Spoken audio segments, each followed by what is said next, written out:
Chacun et chacune, nous nous retrouvons par le moyen de la vidéo pour parler du département d'études en pastorale, spiritualité et agriculture avec Catherine et moi. Nous avons, j'allais dire, pas mal travaillé aussi pendant tout ce confinement et je sais que c'est de votre côté très certainement la même chose.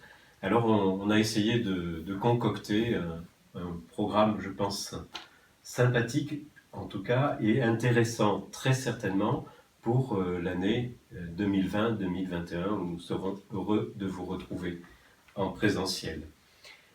Pour commencer, nous aurons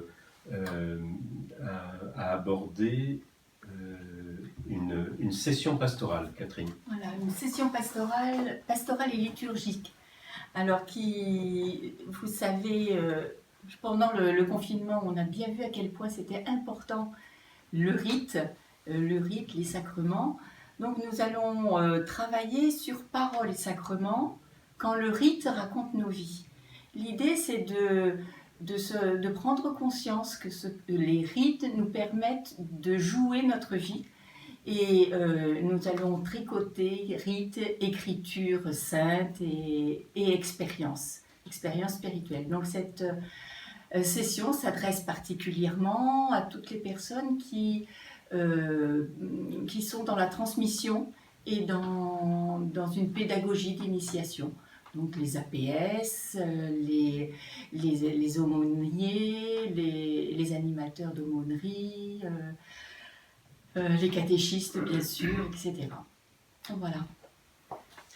Et puis donc ça c'est, on peut dire, le premier pôle pastoral, mais qui englobe aussi d'autres aspects de ce département qui sont l'art, la spiritualité, mais sans oublier bien sûr la culture. Alors j'allais dire en croisant pastoral et art, nous proposons un séminaire qui sur art et révélation, c'est-à-dire que très souvent, pour ceux qui ont l'habitude de toute transmission, quelle qu'elle soit, enseignement ou catéchétique, on sait la place importante de l'art, mais pour dire la foi, sachant que parfois on peut avoir aussi l'impression qu'on instrumentalise l'art.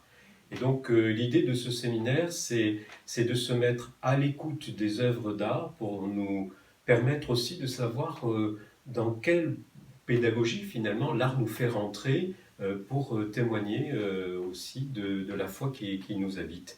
Et on le propose sous forme de séminaire pour qu'il y ait vraiment aussi un échange d'expériences avec ceux qui ont l'habitude de convoquer l'art dans l'enseignement ou la transmission ou le témoignage de la foi. Voilà, ce sera sur 3 samedis à partir du mois de février. Et ça s'adresse bien sûr à tous ceux qui sont intéressés par ce dialogue entre l'art et la foi, dans le témoignage particulièrement de la pastorale, qu'elle soit catéchétique ou autre.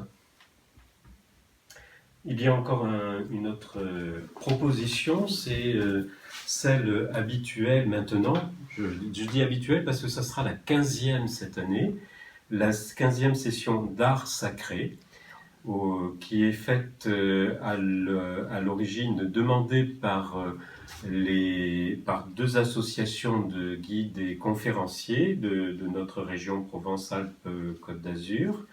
Et nous avons déjà abordé il y a 2 ans l'Antiquité chrétienne, puis le Haut Moyen-Âge aussi, et nous abordons la période Renaissance. Donc nous allons particulièrement nous intéresser à la Renaissance de la Méditerranée aux Alpes. Même si c'est d'abord une formation professionnelle qui s'adresse aux guides, conférenciers et interprètes, depuis 2-3 ans, si je me souviens bien, nous l'ouvrons à tous ceux qui sont passionnés par l'art et particulièrement par le patrimoine, quel qu'il soit, des différentes religions, mais ce patrimoine du coup régional, avec ce que ça peut nous dire aussi des différentes religions et cultures. Donc un programme qui est sur 3 jours, du 13 janvier au 15 janvier, avec, je vais le dire rapidement, mais ça peut donner goût, l'architecture et les caractéristiques de l'architecture la peinture et les caractéristiques de l'architecture en Provence.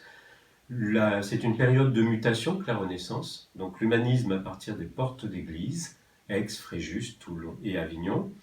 Et puis il y aura aussi des ateliers sur la peinture en Provence et les figures tutélaires aussi qui ont marqué cette période, du roi René à Adam de Craponne, puisque c'est la période du protestantisme, les rapports du protestantisme à l'image, et aussi c'est une période qui voit se placer un mouvement important, les pénitents du Languedoc à la Côte d'Azur, en passant par les Hautes-Alpes, pour finir, comme on le fait toujours, par une visite pratique.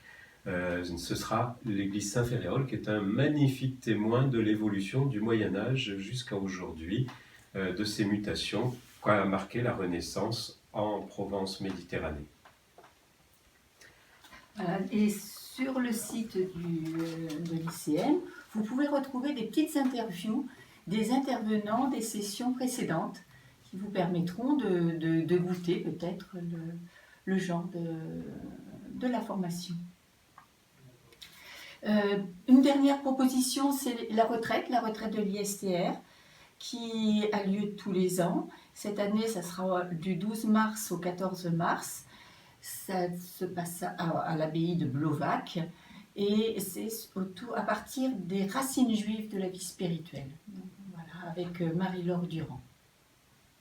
Voilà. Bon, écoutez, c'est le 4e pôle, hein, on pourrait dire spiritualité. Voilà. Enfin, 3e pôle, spiritualité. Voilà. On vous donne rendez-vous à partir du 1er septembre. On sera là pour répondre aux mails et au téléphone.